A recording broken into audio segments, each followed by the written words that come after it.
بالله من الشيطان الرجيم بسم الله الرحمن الرحيم ولا تقولوا لمن يقتل في سبيل الله أموات بل أحياء ولكن لا تشعرون صدق الله العظيم وصدق رسوله النبي الكريم.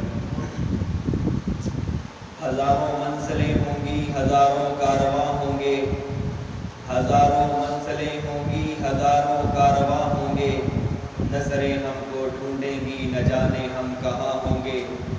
میں کلیوں کو خون و جگر دے کر چلا ہوں، صدیوں مجھے گلشن کی فضا یاد کرے گی. نہ پوچھ میری عظیمت کی وسعت کہاں تک ہے، ستا کر دیکھ لے ظالم تیری طاقت جہاں تک ہے. تجھ سے امید کرم ہوگی جنہیں ہوگی، ہم نے تو دیکھنا ہے ظالم تو کہاں تک ہے. اپنے لہو کے قطروں کے بیج بو کر ہزاروں گلشن سجانے والوں، اپنے لہو کے قطروں کے بیج بو کر ہزاروں گلشن سجانے والوں، تمہاری یادیں دل میں ایسے پھنسی ہیں افق کے پار جانے والوں. قابل صد احترام علماء چند اور خصوصاً والد گرامی حضرت مولانا پیر ذوالفقار علی نقشبندی اور حکیم عبدالصبور صاحب خلیفہ مجاز حضرت پیر ذوالفقار احمد نقشبندی مجددی دامت برکاتہ العالیہ، مولانا عزیز الرحمن مجاہد صاحب اور دیگر علماء جن کے نام وقت کی قلت اس وقت نہیں لے سکتا، وہ تاریخ فہم القرآن والحدیث العالمی کے اس کنونشن میں خوش آمدید کہتے ہیں.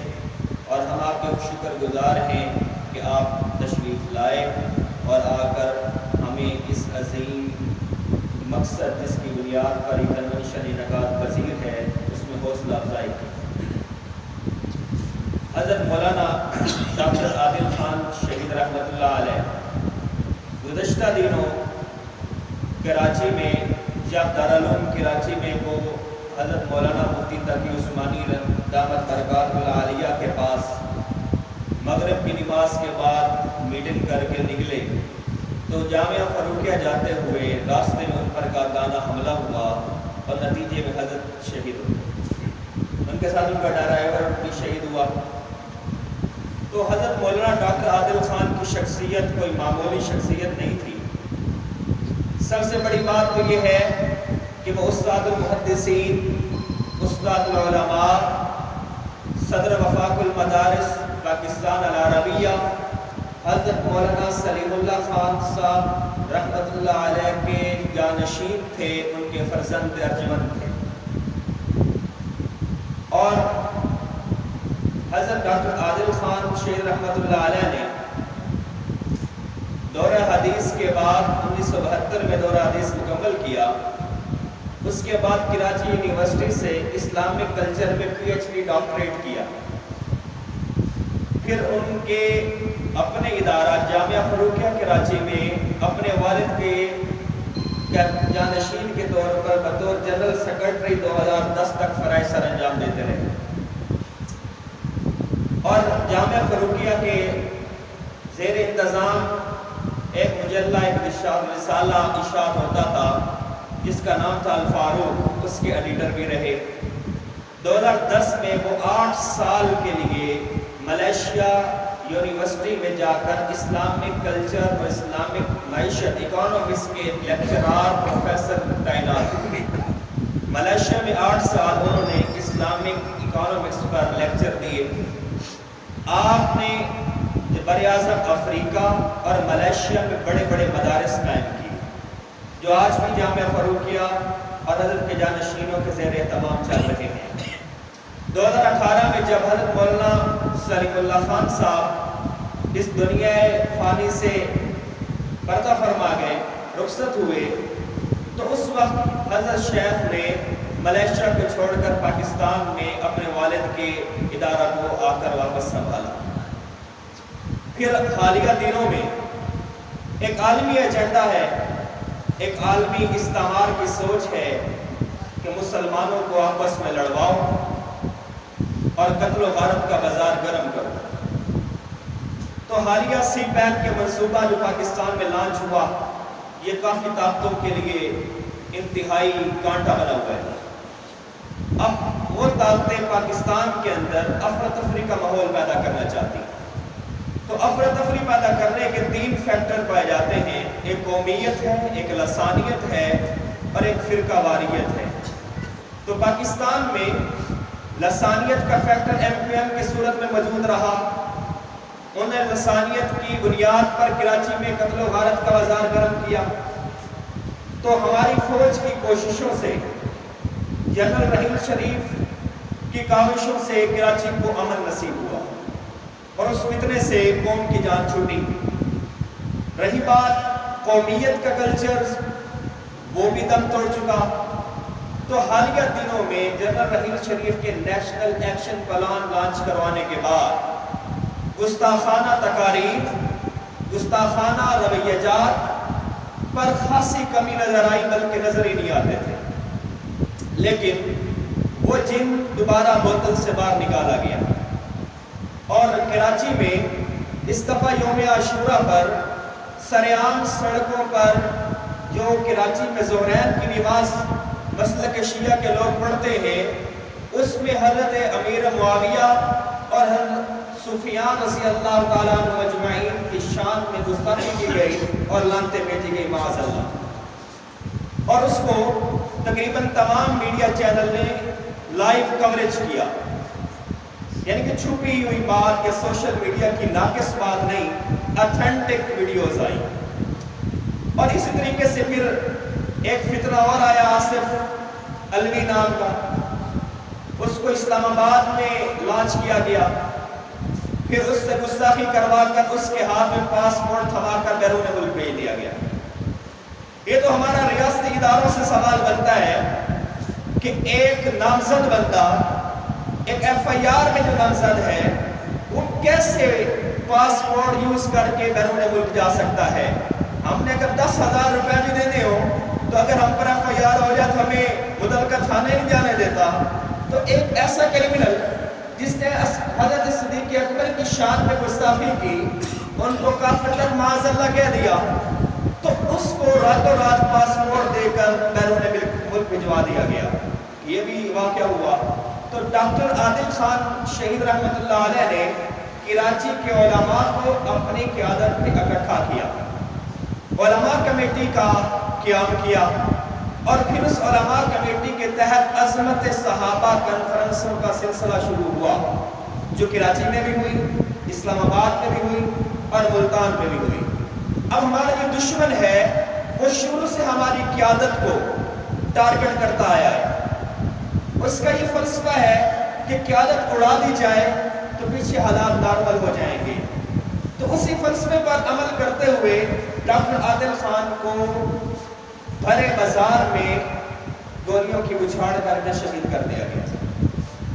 یہ امت مسلمہ کا، صرف پاکستان کا نہیں، امت مسلمہ کا، کیونکہ حضرت کے شاگرد، حضرت کے تلمیذ یافتہ لوگ اور حضرت کے ادارے پوری دنیا میں ہیں، اور پاکستان میں تو ان کی جڑیں ہیں، دین اسلام میں ان کا ایک بڑا نام ہے، ان کی خدمات ہیں۔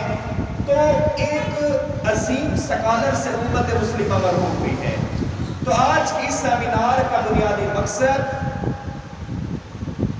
حکومت پاکستان کو ایک مطالبہ ریکارڈ کروانا ہے، ایک احتجاج ریکارڈ کروانا ہے، ایک مذمتی بیان ریکارڈ کروانا ہے کہ اگر کسی ادارے پر کوئی بھی صحافی، سیاستدان، سوشل میڈیا ایکٹیوسٹ صرف جارحانہ انداز میں مذمت ہی کر دے تو اس کو اٹھا لیا جاتا ہے اور پھر اس کو وزیرستان سے واپس لایا جاتا ہے یا کسی اور علاقے سے برآمد کیا جاتا ہے، یا ویسے اس کی لاش ہی نہیں ملتی۔ لیکن وہ ملک جو اسلام کے نام پر بنا اور اسلام کے نام کی وجہ سے ہمارے اسلاف نے قربانیاں دی، ہجرت کی، لاکھوں لوگ شہید ہوئے، ہزاروں عزتیں نیلام ہوئی، ہزاروں بچوں کو بے دردی سے قتل کر دیا گیا۔ فلسفہ کیا تھا کہ ہم نے ایک ایسی مملکت کا حصول کرنا ہے جہاں اسلام ہوگا، اسلام کا بول بالا ہوگا، نظام اسلام ہوگا، وہ ملک، اس ملک میں ہم اس قدر پس چکے ہیں کہ پہلے انگریز کے غلام تھے، اب ان کے ٹوٹوں کے غلام ہیں۔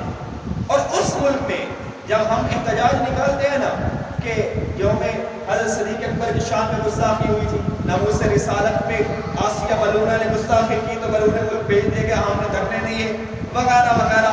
جب ہم یہ کرتے ہیں تو دل میں ایک سوچ پیدا ہوتی ہے کہ یہ وہ ملک ہے جو اسلام کے نام پہ بنا ہے۔ یہ احتجاج امریکہ میں تو بنتا تھا، یہ احتجاج روس میں تو بنتا تھا، یہ احتجاج سوئٹزرلینڈ میں تو بنتا تھا، یہ احتجاج ڈنمارک میں تو بنتا تھا، یہ احتجاج جرمنی میں تو بنتا تھا، لیکن وہ ملک جو اسلامی جمہوریہ پاکستان ہے، جو اسلام کے نام پہ بنا ہے، جس کی بنانے میں ہمارے اکابرین نے اسلام کی وجہ سے قربانیاں دی ہیں، اس ملک میں بھی اگر ہم اپنی اسلامی شخصیات کے تحفظ کے لیے احتجاج کرتے ہوئے نظر آئیں، جلوس نکالتے ہوئے نظر آئیں، یا آج ہم احتجاج ریکارڈ کرواتے ہوئے نظر آئیں، تو میرے خیال میں اس سے بڑھ کر اور قوم کی غلامی کیا ہو سکتی ہے۔ تو آج کے یہ پروگرام تمام علماء اور زعماء کی موجودگی میں ڈاکٹر عادل خان، ہمارا پہلا مطالبہ یہ ہے کہ ڈاکٹر عادل خان کے قاتلوں کو فی الفور گرفتار کیا جائے، کیونکہ ہمیں امید نہیں ہے اس ملک میں، جس ملک میں سابق وزیر اعظم کے قاتل گرفتار نہ ہو سکیں، جس ملک میں ریٹ اینڈ لا کی یہ حالت ہو کہ مفتی نظام الدین شامزئی کے قاتل گرفتار نہ ہو سکیں، جس ملک میں ریٹ اینڈ لا کی یہ حالت ہو مولانا یوسف لدھیانوی شہید، مولانا اعظم طارق شہید اور دیگر علماء کے قاتل، مولانا نور محمد شہید، مولانا حسن جان شہید، مولانا صالح شہید کے قاتلوں کو اگر ہم گرفتاری کرتے ہوئے ادارے نہ دکھا سکیں تو مان لینا چاہیے کہ ہم غافل ہیں اور ہم قانون کی عملداری قائم کرنے سے قاصر ہیں، اور ہم نااہلوں کے ہاتھ میں ہیں۔ جہاں ہمارے اکابر، ہمارے بزرگ اور ہمارے شیوخ کے قاتل گرفتار نہیں ہوتے، یہ تو ہم علماء کی بات کر رہے ہیں، میں تو لیبرلزم کی بات کرتا ہوں۔ آج تک بے نظیر کے قاتل گرفتار نہیں ہوئے، آج تک لیاقت علی خان کے قاتل گرفتار نہیں ہوئے، تو اس ملک کو لگتا ہے کہ کوئی اور چلا رہا ہے۔ اس ملک میں جب اس کی مفادات کے خلاف جب بھی کوئی شخص بات کرتا ہے، چاہے لیاقت علی خان ہو، چاہے کوئی بھی شخصیت ہو، چاہے مذہبی علماء ہو، ان کا حشر یہی کیا جاتا ہے جو ہم دیکھ رہے ہیں۔ لیکن پھر بھی ہم حسن ظن رکھتے ہوئے اپنے اداروں سے، حکومت پاکستان سے مطالبہ کرتے ہیں کہ ڈاکٹر صاحب کے قاتلوں کو فی الفور گرفتار کر کر منظر عام پر لایا جائے۔ اور اس سیمینار کی وساطت سے ہم یہ دوسری قرارداد پیش کرنا چاہتے ہیں کہ ہم ڈاکٹر عادل خان کے چھوڑے ہوئے مشن کو انشاءاللہ جاری اور ساری رکھیں گے، اور حکومت پاکستان سے مطالبہ کرتے ہیں جس طرح وہ سیاستدانوں کو، جس طرح وہ اداکاروں کو، جس طرح وہ ڈانسرز کو، اراسیوں کو اپنی سیکیورٹی دیتے ہیں، ہمارے علماء کو، ہمارے بزرگوں کو جو ایک جد و جہد کا حصہ ہیں، جو ڈاکٹر عادل خان کے چھوڑے ہوئے مشن کا حصہ ہیں، ان کو سیکیورٹی دیں۔ اگر یہ حالات رہے تو پھر ظلم کا بازار کب تک گرم رہ سکتا ہے؟ کفر پر تو حکومت قائم رہ سکتی ہے، ظلم پر نہیں رہ سکتی۔ آخر میں دعا گو اور آپ کا شکر گزار، آپ لوگ آئے، بات علماء حضرات بیٹھے ہیں، گفتگو کریں گے۔ مقصد میرے بیان بات کرنے کا یہ تھا کہ حضرت ڈاکٹر عادل صاحب کا معمولی سا تعارف کروا دیا جائے۔ ان کی شخصیت بہت بڑی ہے، ہم مختصر وقت میں معمولی سا تعارف ہی کروا سکتے ہیں، اور باقی علماء مزید جو اس حوالے سے فیصلہ کرنا چاہیں، جنگ میں ناموس رسالت اور ناموس صحابہ کے نام پہ کانفرنس سے کروانا چاہیں، یا جو علماء کا مشورہ ہوگا ہم اس کے ساتھ ہیں۔ اللہ ہم صاحب کا حامی ناصر۔